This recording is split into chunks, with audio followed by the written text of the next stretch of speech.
ছাত্রদল বাংলাদেশ জাতীয়তাবাদী ছাত্রদল এর সৌজন্য এখানে সাধারণ যে প্রাইমারি ট্রিটমেন্ট ফার্স্ট এড যেটাকে আমরা বলি সেটা দিচ্ছি। সেক্ষেত্রে দেখা যায় যে যারা আজকে ক্যান্ডিডেট আসবে এবং ক্যান্ডিডেটের অভিভাবকরা তাদের সবার জন্য আমরা প্রাইমারি ট্রিটমেন্ট ওপেন রেখেছি। কি এর মধ্যে কি ইনক্লুডেড দেখা যাচ্ছে যে ব্লাড প্রেশার চেক করা, তার জেনারেল অ্যাসেসমেন্ট, এবং একজন স্টুডেন্টের হইতে পারে যে সে রাত্রে ঘুমায় নাই, সারা রাত জেগে পড়েছে, তার মাথা ব্যথা, তারপরে তার দেখা যাচ্ছে যে প্রেশার কমে গেছে, তাকে স্যালাইন দিয়ে হেল্প করা, এগুলোই নর্মালি করা হচ্ছে আর কি। না, এটা আমার কাছে অত্যন্ত ভালো লাগলো, কারণ আসলে আমরা দূর দূরান্ত থেকে এসেছি মেডিকেল পরীক্ষা দেওয়ার জন্য বাচ্চাদেরকে নিয়ে। তো কিছু বাচ্চারা হয়তো দেখা গেছে সমস্যার সম্মুখীন হবে, এটা মানবিক কারণে একটা বাংলাদেশ জাতীয়বাদী ছাত্রদলের উদ্যোগে সম্ভবত এই আয়োজনটা করেছে। আমার কাছে অত্যন্ত ভালো লেগেছে। যেমন বিশেষ করে আমার নিজের কাছেও একটু বিষণ্ণতা ভাব মনে হয়েছে। আমি ওখানে গেছিলাম, আমাকে একটু ওই মেডিকেল সেবা দিয়েছিল, আমি ওষুধটা খাওয়ার পর আমার কাছে ভালো লাগলো। ফ্রি, দূর থেকে আসছি তো, নোয়াখালী থেকে আসছি, লক্ষ্মীপুর আমার বাড়ি। অত্যন্ত ভালো এবং চমৎকার একটা ডিসিশন নিছে জাতীয়তাবাদী ছাত্রদল আয়োজিত ঢাকা বিশ্ববিদ্যালয়ের কর্তৃপক্ষ পক্ষ থেকে। এই মেডিকেল সেবাটা আমার কাছে ভালো লাগছে। আসলে আমরা বাংলাদেশ জাতীয়তাবাদী ছাত্রদল ঢাকা বিশ্ববিদ্যালয়ে আমরা 14টা বুথের মাধ্যমে শিক্ষার্থীদেরকে আমরা সহায়তা দিচ্ছি। তার পাশাপাশি আমরা মেডিকেল একটা বুথ রেখেছি। এই যে বুথটা হচ্ছে মেডিকেল বুথ, প্রাইমারি চিকিৎসার জন্য আমরা এই বুথটা রেখেছিলাম।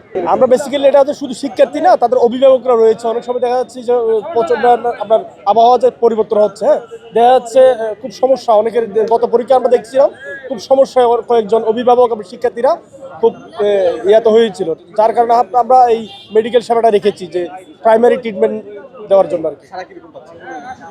আলহামদুলিল্লাহ ভালো, আমাদের ইতিমধ্যে আমাদের 2 থেকে 3 হাজার অভিভাবকের শিক্ষার্থী আমাদের এখান থেকে সেবা নিয়েছে আজকে। এটা খুবই পজিটিভ একটা উদ্যোগ।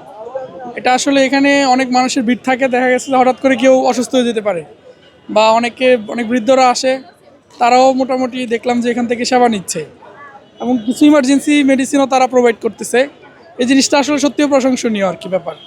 এই ধরনের উদ্যোগগুলো বাংলাদেশের প্রতিটি ক্যাম্পাসেই করা উচিত, কারণ এই অ্যাডমিশন টেস্টে আমরা দেখি যে লক্ষ লক্ষ স্টুডেন্টরা আসে পরীক্ষা দিতে, তাদের সাথে এরকম অনেক শত শত গার্জিয়ানরাও আসে, কিন্তু তো অনেক সময় হঠাৎ করে কি অসুস্থ হতে পারে, ইমার্জেন্সি ট্রিটমেন্টটা যদি এখান থেকে পাই, এটা আসলে তাদের জন্য খুবই পজিটিভ একটা দিক, তাদের জন্য খুব উপকারী একটা ব্যাপার।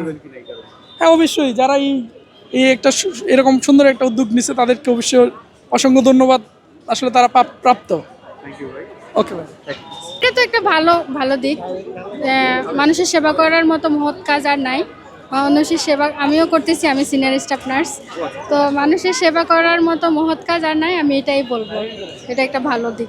যারা এই আয়োজনটা করেছে তাদের উদ্দেশ্যে কি বলবো? হ্যাঁ, তাদেরকে বলবো থ্যাংক ইউ, যাতে আরও যারা আসবে পরীক্ষা দিতে তারা যাতে স্যাটিসফাইড হয়, যে কি বলবো, এটাই।